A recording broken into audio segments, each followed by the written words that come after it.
বাংলাদেশের যে পরিস্থিতি, এই পরিস্থিতি অনুযায়ী আপনি যদি কোনো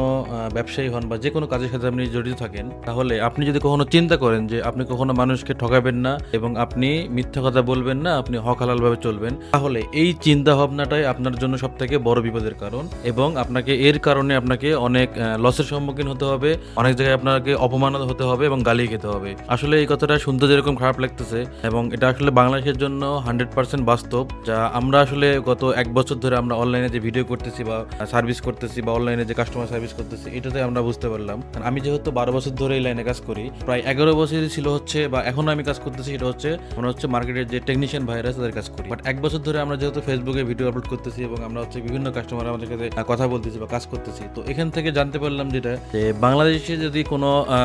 বিজনেস করতে গেলে অবশ্যই আপনাকে লো কোয়ালিটির প্রোডাক্ট দিতে হবে এবং আপনি যত বেশি চাপা মারতে পারবেন, যত বেশি মিথ্যাটা বলতে পারবেন, তত আপনার সাকসেস এবং তত আপনার রেপুটেশন ভালো থাকবে। আর আপনি যদি কখনো ভুল করে যদি চান যে না আমি একটা ভালো প্রোডাক্ট ইউজ করব, হ্যাঁ কাস্টমারের জন্য আমি সর্বোচ্চ ভালো যে জিনিসটা পাওয়া যায় মার্কেটে সেটাই আমি